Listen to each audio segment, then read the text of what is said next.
본문을 보면 학대라는 말과 선대라는 말이 나옵니다. 여러분 17절 한번 읽어보시기 바랍니다. 17절 같이 읽겠습니다. 시작. 다윗이 이르되 나는 너를 학대하되 너는 나를 선대하니 너는 나보다 의롭도다. 아멘.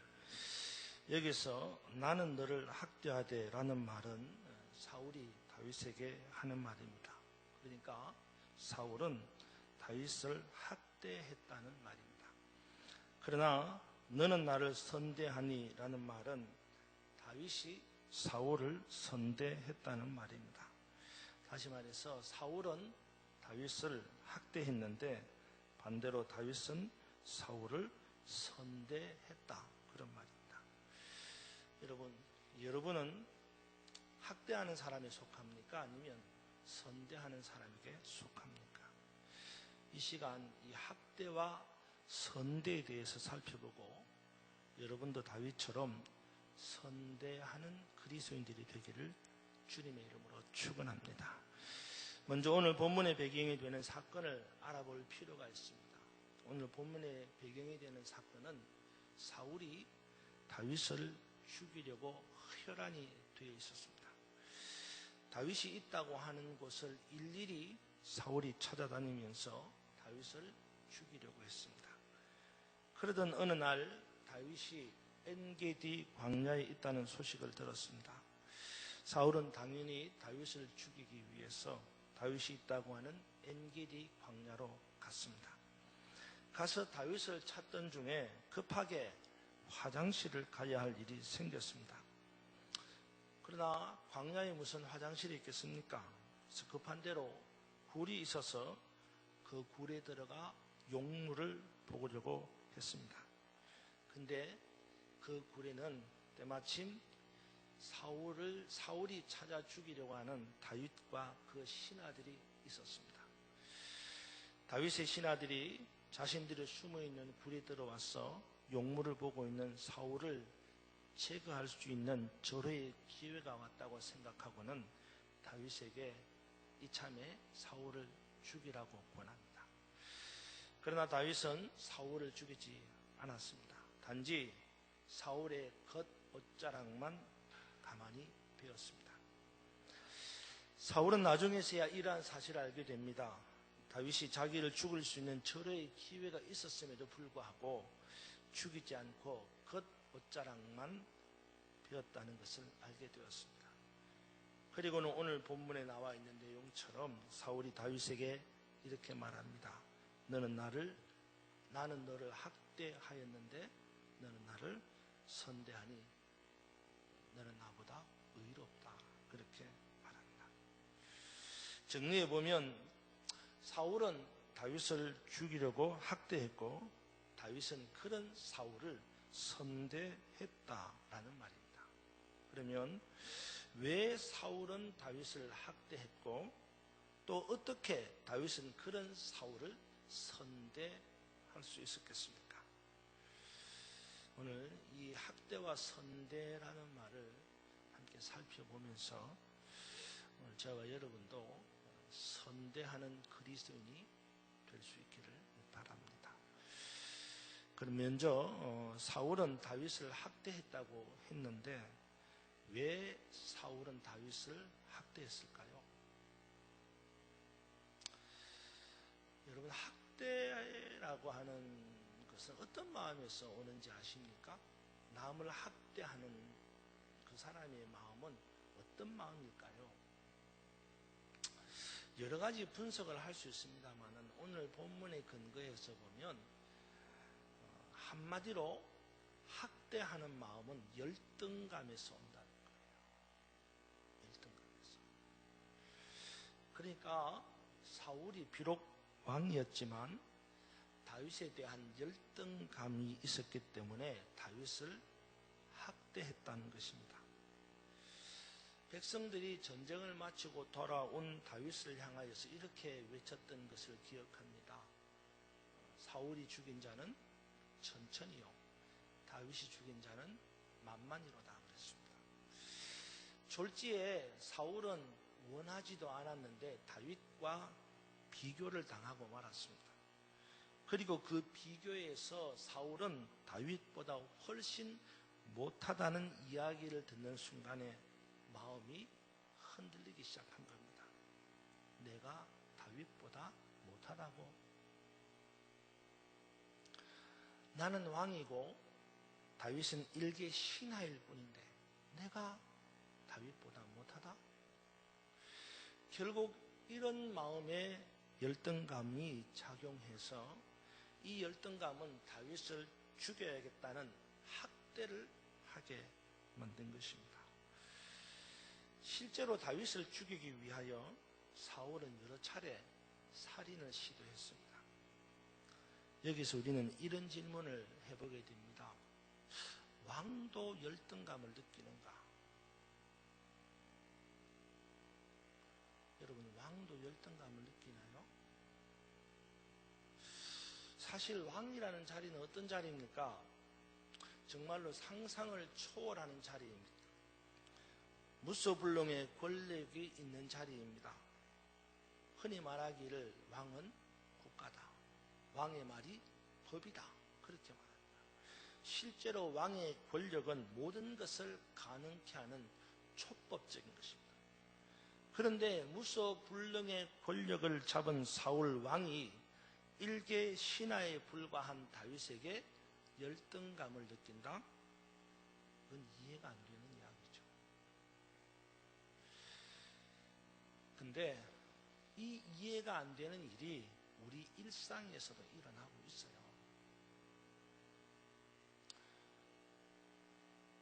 이해할 수 없는 일들이 생기는 것이 오늘 우리가 살아가는 세상입니다. 우리는 흔히 그렇게 말합니다. 상식이 통하는 세상이라고 말합니다. 그렇죠? 이번 정부가 슬로건으로 내세운 것이 바로 상식이 통하는 세상입니다. 근데 세상은요, 상식이 안 통해요. 상식 이하의 생각을 하고 산다고요.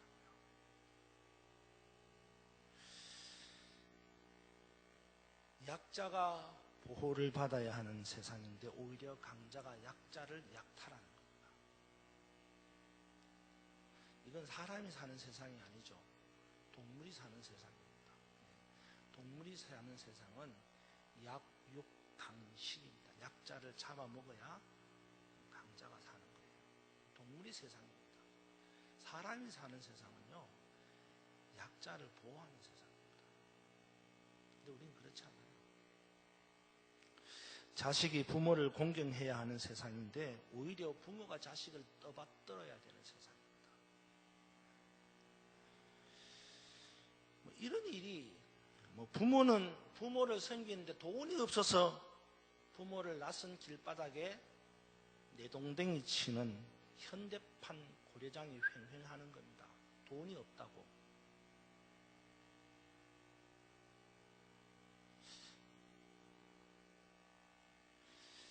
이런 일이 어디 세상에만 있겠습니까?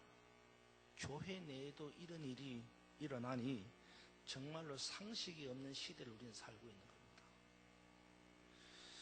어쨌든 사울은 왕임에도 불구하고 일개 신하에 불과한 다윗에게 극심한 열등감에 시달리기 시작했습니다. 그리고는 마침내 다윗을 죽여버려야겠다는 생각으로 살인을 반복적으로 시도합니다. 열등감은요, 상대적인 겁니다. 열등감은 상대적인 거예요. 일반적으로 이 자존감이 낮은 사람에게 열등감이 나타나는데, 이 자존감이 낮은 사람이라는 것은 절대적이지 않다는 거예요. 저 사람은 자존감이 낮아. 그래서 열등감이 있어. 그렇게 하지 않다는 거예요. 자존감이 낮다는 말은 절대적이 않잖아요. 상대적인 거예요. 상대에 비해서 자기 신분이나 직위가 낮아서 열등감이 생기는 그런 열등감도 있지만요, 반대로 상대에 비해서 자기 신분이나 직위가 높아도 열등감이 생긴다.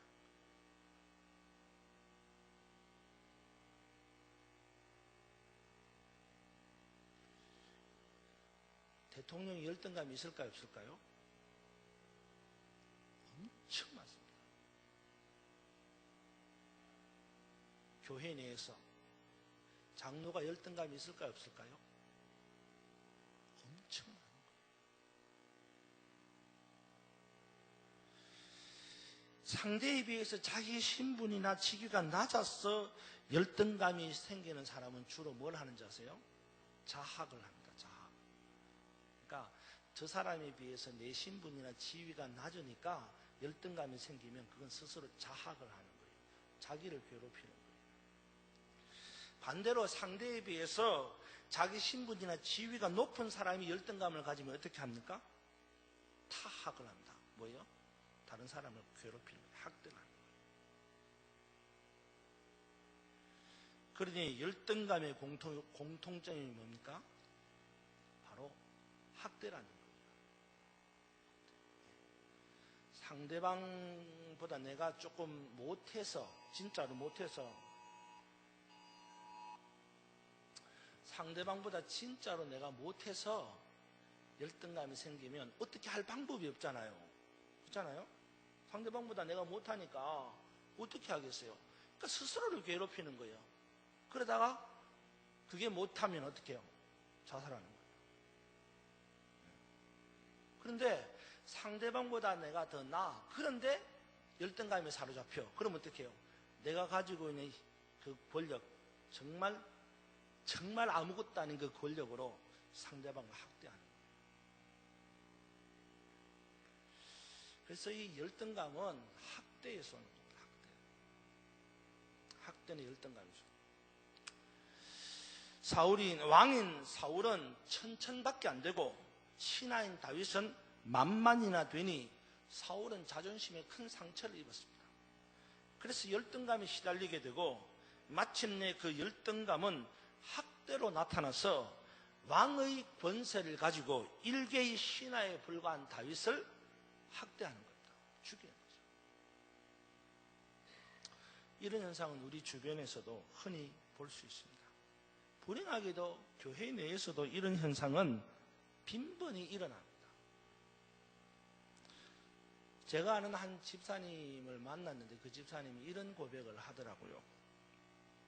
자기 교회에서 이제 주일날 교회를 갔는데 장로님이 부르더란 거예요. 그래서 이 장로님하고 갔더니 왜 장로인 내게 인사 안 하느냐고.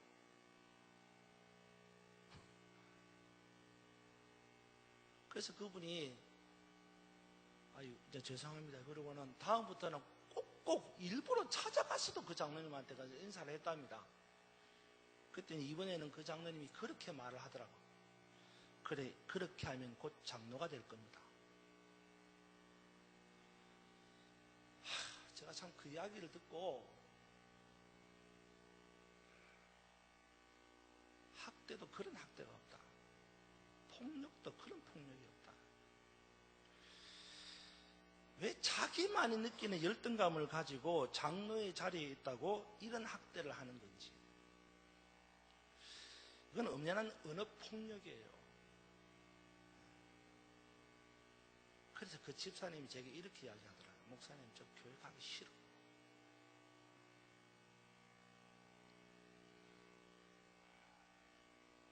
제가 그랬어요, 그 집사님하고. 가지 마라 그랬어요.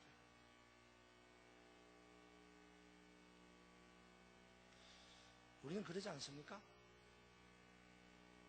내가 있는 자리에서 내가 가졌다고 착각하는 권세를 상대방을 무참히 짓밟고 꺾어버리려고 하는 분이 없습니까? 나는 아니야. 절대로 그렇게 말하지 마십시오. 자중해야 합니다. 물러가 침잠해야 합니다. 교회 내에서 직분은 선계라고 주신 하나님의 선물입니다.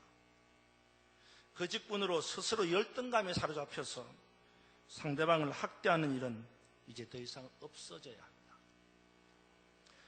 교회에 이제 막 등록한 새가족이 막 이것저것 봉사하고 싶어서 막 미치는 거예요. 열심히 내는 거예요. 근데 그 시선, 그걸 바라보는 시선이 어떠해야 합니까? 그죠? 근데 곱지 않은 거죠. 교회 나온 지 얼마 되지도 않은 것이 곱지 않은 거죠. 감사하는 마음을 담아서 많은 헌금을 한 집사님을 바라보는 시선 곱지 않은 거죠.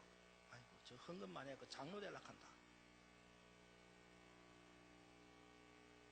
나보다 더 열심을 내는 사람을 바라보는 시선 곱지 않는 거죠. 여러분, 이제는 더 이상 그런 열등감의 눈으로 바라보지 마십시오. 특히나 교회 내에서 한 자리를 차지한 중직자들의 열등감은 자신을 괴롭히기보다는 내가 가진 그 중직이라는 직분을 가지고 상대를 괴롭히는 학대입니다. 이게 유치한 거예요, 정말. 그러면 안 되는 거예요. 다시 초신자의 자리로 돌아가서 처음 신앙을 회복하고 나를 구원하여 주시고 살려주신 주님의 은혜에 감사하며 더 많은 헌신과 봉사와 열심을 내는 우리 모두가 되기를 주님의 이름으로 축원합니다. 그 다음에 오늘 본문을 바라보면 다윗은 사울을 선대했다고 그랬습니다. 반대로 왜 다윗은 사울을 선대할 수 있었을까요? 다윗이 사울을 선대하는 마음은 어디서 나왔을까요? 정말 우리가 인간적으로 생각해 보면요, 자기를 죽이려고 했던 사울을 다윗이 선대할 수 있을까요? 근데 다윗은 사울을 선대하는 겁니다. 사실 우리는 이런 마음을 닮아야 되는 거예요. 이런 선대하는 마음을 가져야 된단 말입니다. 이런 마음이 어디에서 나오느냐는 거죠. 오늘 본문에 보면 두 가지의 마음을 보게 됩니다. 하나는요, 직분에 대한 확실한 가치관을 가지고 있을 때에 선대하는 마음이 생기는 거예요. 직분에 대한 확실한 가치관. 6절을 여러분 보십시오. 우리가 읽지 않았지만 6절을 한번 보시기 바랍니다. 6절 같이 한번 읽읍시다. 시작. 자기 사람들에게 이르러 내가 손을 들어 여호와의 기름 부음을 받은 내 줄을 치는 것은 여호와께서 금하시는 것이니 그는 여호와의 기름 부음을 받은 자가 됨이다 하고 그렇습니다. 사울을 죽일 수 있는 기회가 있었음에도 불구하고 죽이지 않고 살려주고 선대한 이유는 사울이라고 하는 사람 때문이 아니고 왕이라고 하는 직분 때문이라는 거예요. 그 당시 왕이라는 직분은 하나님께로부터 기름 부음을 받는 직분입니다. 하나님이 택하신 직분이고 하나님이 세우신 직분입니다. 다시 말해서 왕이라고 하는 직분은 하나님께서 구별하신 직분이에요. 그러기에 내 마음에 안 든다고 내가 하고 싶은 대로 할 수 있는 것이 아니라는 것입니다. 내 형편이 어렵다고 내 형편에 따라 함부로 대할 수 없는 자리가 하나님께서 기름 부으신 왕의 자리였습니다. 사실 다윗의 입장에서 보면 지금이 절호의 찬스입니다. 자신을 괴롭히고 학대하고 죽이려고 했던 사울, 그를 없애버릴 수 있는 절호의 기회입니다. 더 이상 사울로부터 도망다니지 않아도 될 수 있는 절호의 찬스가 온 것입니다. 그래서 그렇게 죽이는 것이, 나를 괴롭힌 자를 죽이는 것이 하나님이 허락하신 기회다라고 말하고 죽여버릴 수도 있어요. 요즘 그런 사람이 얼마나 많습니까? 없는 것도 갖다 걸어가지고 죽여버리는데, 적당한 기회가 왔잖아요. 절호의 찬스가 왔다. 이건 하나님 내게 주신 기회다. 그래 말하고 사울을 죽일 수도 있다고요. 다윗은 그렇게 하지 않았습니다. 왜요? 다윗의 마음속에는 사울이 있는 게 아니라 누가 있어요? 왕이. 사울이 있는 게 아니라 왕이 있다. 왕은 사람이 세우는 것이 아니라 하나님이 세우는 직분이다. 그래서 하나님이 기름 부으신 사람이다. 다윗의 생각에 이 분명한 직분에 대한 확신이 있는 거예요. 사람을 보면 용서할 수 없습니다. 그러나 사울이라고 하는 한 사람을 보면 다윗은 울분을 삭일 수가 없지만 은혜를 원수로 갚는 이 사울을 결코 용서할 수 없지만, 여러분, 다윗은요, 사울에게 은혜 베푼 자입니다. 비록 신하지만. 사울이 그 귀신이 들려가지고, 그죠? 그렇게 고통스러워할 때에 다윗이 가서 수금을 타서 살려줬어요. 그런데 이 은혜를 원수로 갚는, 정말 도저히 용서할 수 없는 그런 사울이지만, 다윗은 사울을 보지 않고 그의 직분을 보는 거예요. 그만큼 직분에 대한 확신이 있는 겁니다.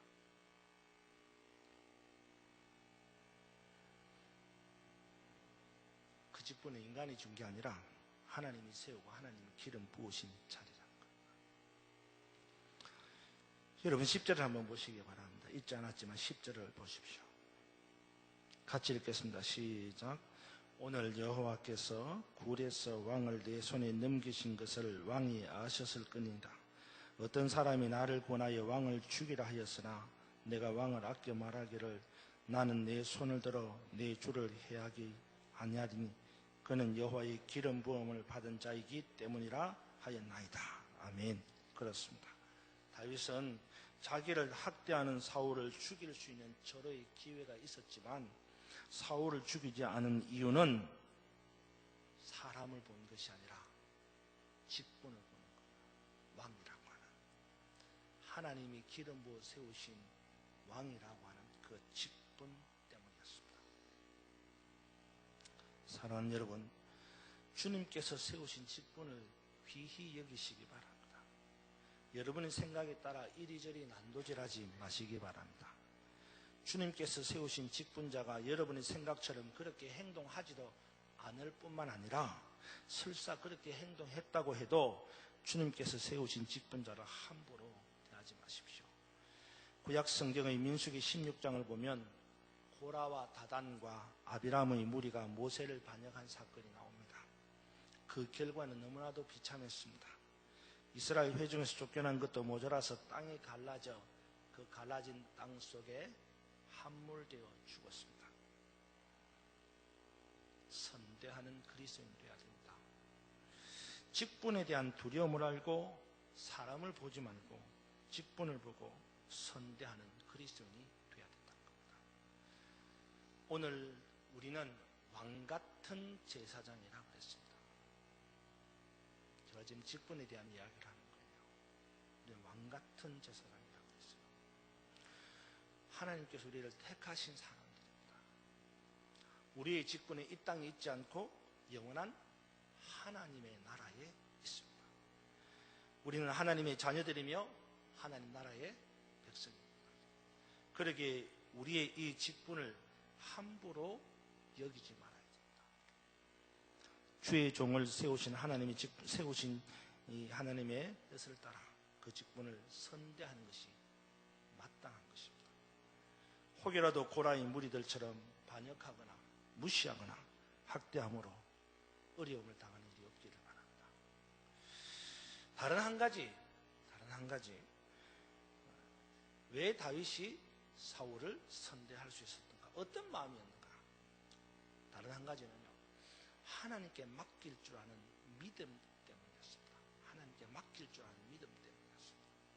그러니까 다윗이 사울을 선대할 수 있었던 이유는 하나님께 맡기는 믿음이 있었다. 여러분 15절을 보시기 바랍니다. 15절 같이 읽읍시다. 시작. 그런즉 여호와께서 재판장이 되어 나와 왕 사이에 심판하사 나의 사정을 살펴 억울함을 풀어주시고 나를 왕의 손에서 건지시기를 원하나이다 하니라. 그렇습니다. 다윗은 하나님에 대한 확신이 있었습니다. 그렇기 때문에 사울을 선대할 수 있었습니다. 오늘 본문에서 다윗은 하나님께서 다윗과 사울 사이를 심판하실 것을 믿었습니다. 뿐만 아니라 하나님께서 다윗의 사정을 살펴주시고 억울함을 풀어주실 뿐만 아니라 사울의 손에서 건져주실 것을 믿었습니다. 그런 믿음이 있었기 때문에 다윗은 사울을 선대할 수 있었습니다. 믿음이 없으면, 하나님이 하실 것이라고 하는 믿음이 없으면 선대할 수 없습니다. 하나님이 안 하시니까 누가 하는 거예요? 내가 하는 거예요. 하나님이 하신다고 믿으면 내가 안 해도 되는 거예요. 그러면 나는 선대만 하면 되는 거예요. 하나님이 하실 것입니다라는 이 확실한 믿음이 있을 때에 선대할 수 있습니다. 여러분에게 그런 믿음이 있기를 바랍니다. 간절히 바라기는 하나님이 행하신다는 이 확실한 믿음으로 말미암아 내 마음에 있는 감정으로 움직여지는 것이 아니라 믿음에 따라 행하여지고 그로 말미암아 선대하는 그리스도인들이 되기를 주님의 이름으로 축원합니다.